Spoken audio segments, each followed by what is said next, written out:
राहुल गांधी सोचता है मेरा नाम सावरकर नहीं है, मेरा नाम गांधी है। गांधी किसी से माफी नहीं मांगता। साबरमती जेल से अतीक अहमद को लेकर निकली यूपी पुलिस का काफिला राजस्थान के उदयपुर पहुंच गया है।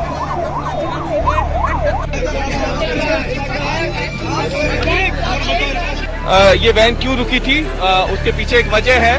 दरअसल अतीक को यहाँ पे आज लाजपत नगर के अंदर ये रस्तोगी इंटर कॉलेज के पास एक जाकिर नाम के व्यक्ति का अपना निजी मकान है।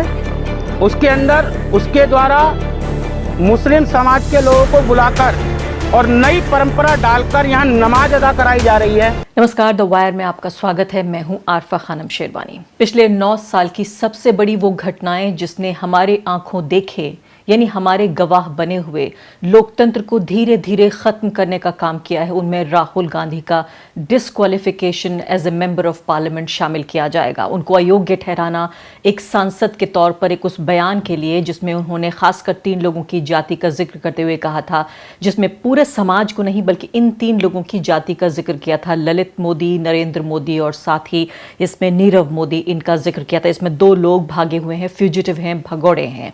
उनके ऊपर बाकायदा देश की इन्वेस्टिगेटिव एजेंसियों ने चार्जशीट फाइल की है और देश के कानून के तहत उन्हें गंभीर धाराओं में उनके ऊपर मुकदमे चल रहे हैं, इस हद तक कि अगर वो यहाँ होते तो इन तमाम गंभीर धाराओं में उनका जेल से निकलना लगभग नामुमकिन होता और देश छोड़ के वो जा चुके हैं।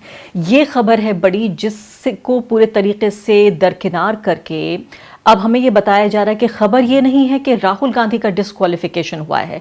राहुल गांधी कह रहे हैं कि पहले डिस्ट्रैक्शन हुआ फिर डिस्क्वालिफिकेशन हुआ, यानी पहले आपका ध्यान भटकाने की कोशिश की गई और उसके बाद अयोग्य ठहराया गया। इन अंग्रेजी के 2 शब्दों को थोड़ी देर किनारे के लिए रख भी दें तो आप ये देखिए अपनी स्क्रीन पर कि किस तरीके से गैंगस्टर जो कि सांसद भी रह चुके हैं अतीक अहमद, उनके ऊपर कवरेज किया जा रहा है कि गुजरात की साबरमती जेल से वो इलाहाबाद की जेल तक जाएंगे क्योंकि वहां पर पेशी होनी है। दिन भर आज ये मीडिया का सर्कस इतने शर्मनाक स्तर तक जारी रहा, ये आपके लिए देखना जरूरी है। हम जरूर वापस लौटेंगे राहुल गांधी की खबर पर और आपको बताएंगे कि किस तरीके से कांग्रेस पार्टी ने और विपक्ष ने ब्लैक डे मनाया, काले कपड़े पहने। ये आप एक विंडो में देखिए, आप एक खिड़की में देख पा रहे हैं कि ये विपक्ष की तस्वीर है। विपक्ष ने जो गांधी जी की जो मूर्ति है पार्लियामेंट में, उसके पास जाकर धरना प्रदर्शन किया। आपको ये भी हम आप बताएंगे कांग्रेस पार्टी के अध्यक्ष मल्लिकार्जुन खड़गे ने क्या किया, लेकिन दूसरी क्या कहा उन्होंने। लेकिन दूसरी स्क्रीन पर आप ये जरूर देखते जाइए साथ साथ दूसरी खिड़की में, कि खबर होनी थी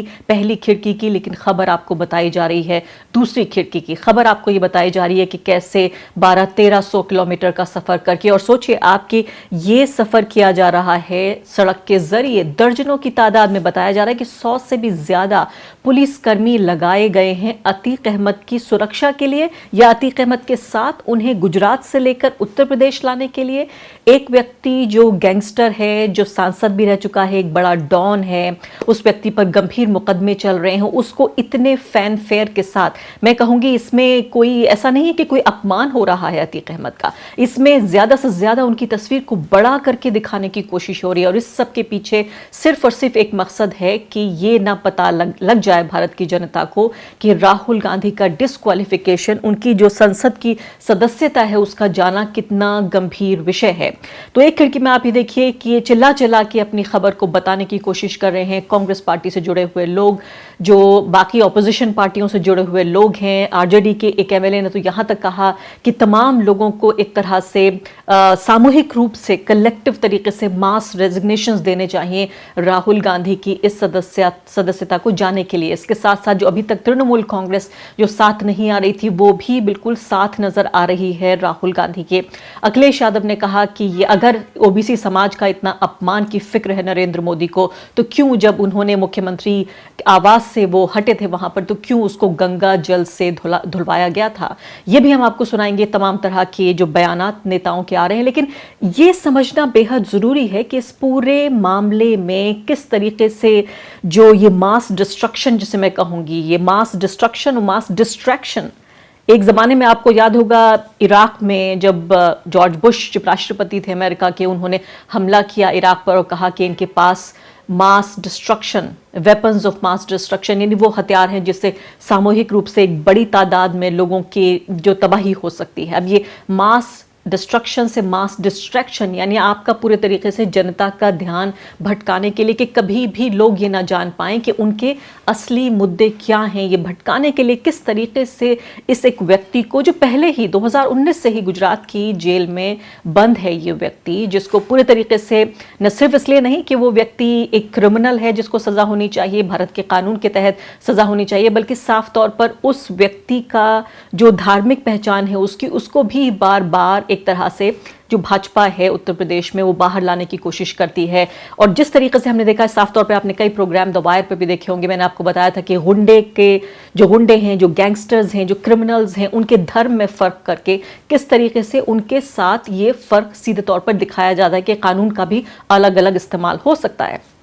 शर्मनाक घटना तो यहां तक आ गई, मुझे अफसोस हो रहा है कि इस कार्यक्रम में मुझे इस तरह की बातें करनी पड़ रही हैं कि अतीक अहमद ने, जिसे अंग्रेजी में लू ब्रेक कहते हैं या लघु शंका कहते हैं हिंदी में, यानी वो आपको सादा अल्फाज में मैं आपसे कहूं तो पेशाब करने के लिए वो उतरे, तब एक खास ये जो चैनल है आज तक, इस चैनल ने दिखाया कि बाकायदा उनको उस मुद्रा में, उस हालत में जबकि वो अपने को रिलीव कर रहे थे, उस हालत में ये लाइव टेलीविजन ने दिखाया। और उसके बाद ट्विटर पर पूरे तरीके से लोग तमाम तरह के जोक्स, तमाम तरह के जो चुटकुले हैं वो जाहिर है वो बाहर आ गए। लेकिन सवाल ये नहीं है कि किस हद तक जो मीडिया का ये बहुत ही, मैं कहूँगी उस हद तक ये वैसा काल हो गया है जिसके लिए मेरे पास शायद शब्द नहीं बचे हैं कि एक गैंगस्टर, एक क्रिमिनल, उसका जो लाइव कवरेज है वो दिखाने के लिए इस हद तक कोई चैनल जा रहा है।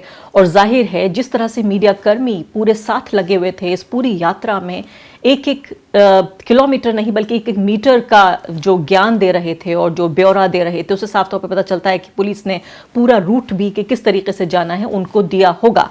तो ये मैं आपको ध्यान दिलाने की कोशिश कर रही हूँ कि किस तरीके से राहुल गांधी जो असली मुद्दों पर, सही मुद्दों पर सरकार से सवाल पूछ रहे हैं, एक वो व्यक्ति जिसने दर्जनों की तादाद में प्रेस कॉन्फ्रेंस की हैं, दर्जनों इंटरव्यूज दिए हैं, वो व्यक्ति जो लगभग आप देख रहे होंगे कि अब हर रोज तकरीबन राहुल गांधी बोल रहे हैं। राहुल गांधी को बोलने से संसद में रोका गया उनके डिस्क्वालिफिकेशन से पहले। तो जब आरोप लगाए गए हैं राहुल गांधी के ऊपर, लेकिन उनको आरोप के साथ सवाल तो उनके ऊपर हुआ, लेकिन उनको जवाब देने की मोहलत नहीं दी गई। उससे पहले ही राहुल गांधी को वहां से डिस्क्वालीफाई कर दिया गया। राहुल गांधी संसद में नहीं घुस सकते, अपना बयान वो नहीं दे सकते, जो लगातार अडानी पर वो बातचीत कर रहे थे। आइए देख लेते हैं मल्लिकार्जुन खड़गे इस मुद्दे पर क्या कह रहे हैं, फिर हम वापस लौटते हैं।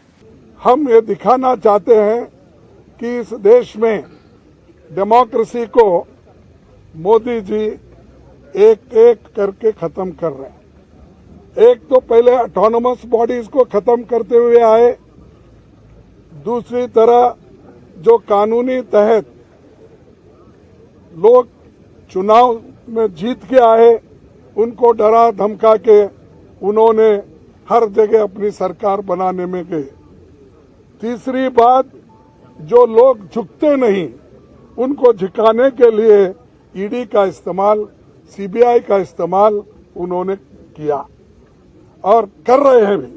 और हर एक चीज को ऑथेंटिसिटी पूछते हैं पार्लियामेंट में और राज्यसभा में।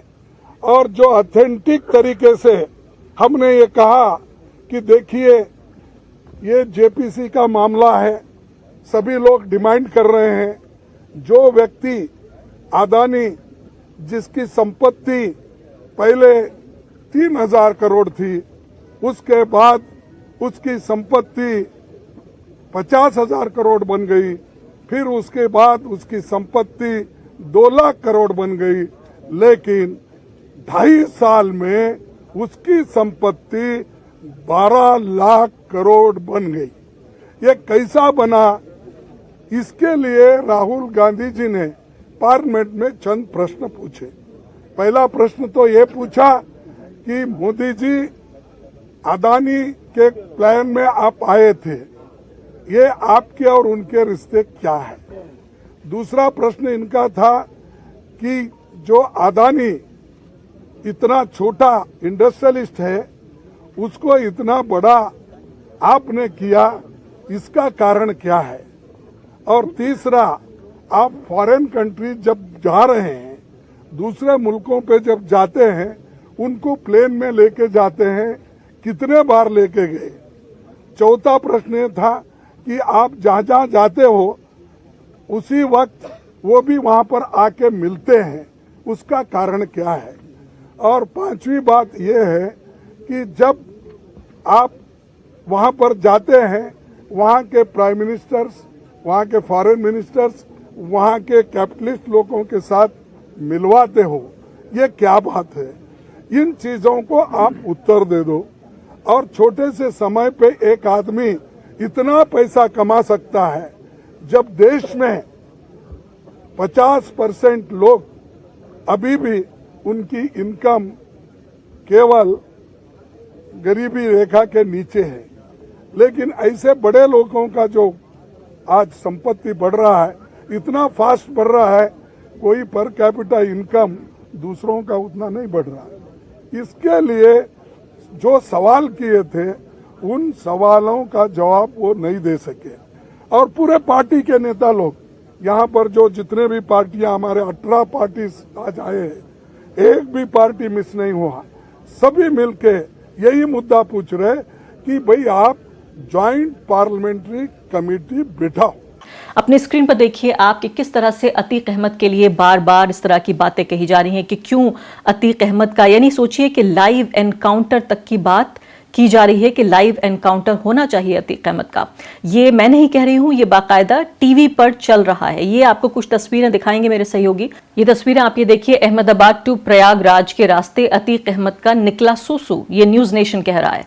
इसके अलावा जी न्यूज कह रहा है गाड़ी से उतरा अतीक, अब होगा खेला। इसके अलावा पलटी हुई गाड़ी आप देख सकते हैं यहाँ पर कि यानी कह रहे हैं कि लाइव एनकाउंटर, और शायद हो सकता है आपको लग रहा हो कि कोई शक शुबा है, सीधे बात नहीं की जा रही है। तो इंडिया टीवी का ये स्क्रीनशॉट आप देखिए, अतीक का लाइव एनकाउंटर क्वेश्चन मार्क, यानी कि मांग कर रहा है, डिमांड कर रहा है हमारा टीवी कि अतीक अहमद का एनकाउंटर होना चाहिए। ऐसा होते हुए वो देखना चाहते हैं। एक तरफ नीरव मोदी और ललित मोदी की कास्ट की वजह से वो दोनों क्रिमिनल्स हैं, ये भी क्रिमिनल हैं, उनके फाइनेंशियल क्राइम्स हैं, इनके दूसरी तरह के क्राइम्स हैं। तो ये तो दोनों क्रिमिनल्स के बीच, इन तीनों क्रिमिनल्स के बीच किस तरह का फर्क पैदा किया जा रहा है, ये भी अपने आप में देखने की बात है। और इस उत्तर प्रदेश की ये खबर है, जिस उत्तर प्रदेश में रमजान के महीने में एक व्यक्ति ने अपने घर में, अपने गोदाम में कुछ लोगों के तरावीह पढ़ने, यानी कि लंबी नमाज होती है, जो आखिरी नमाज होती है दिन की, उस नमाज को, उस तरावी को जो कि रमज़ान के महीने में पढ़ी जाती है, अपने घर में उसको ऑर्गेनाइज़ किया। 7 दिन तक ये तरावी पढ़ी जानी थी, जिसमें कुरान की इबादत होती है, उसमें कुरान पढ़ा जाता है और 7 दिनों तक ये इबादत होनी थी। 3 दिन के अंदर ही बजरंग दल के लोगों ने शिकायत की पुलिस से। न सिर्फ कि इस नमाज को यहाँ पढ़ने से रोका गया, बल्कि पुलिस का ये नोटिस ये बताता है कि जाकिर हुसैन और 9 अन्य लोग जो हैं, वो चूंकि इस नमाज पढ़ रहे थे यहाँ, तो ये नोटिस ये कहता है कि इससे शांति भंग हो सकती है। और नोटिस में ये पूछा गया है कि क्यों ना 5-5 लाख रुपए का इन 10 लोगों से, क्यों ना इनके से श्योरिटी भरवाई जाए, क्यों ना इनके ऊपर ये फाइन लगाया जाए, ये श्योरिटी भरवाई जाए, ये पूछा जा रहा है मुरादाबाद पुलिस के जरिए। बाकायदा ये नोटिस आप देख रहे हैं।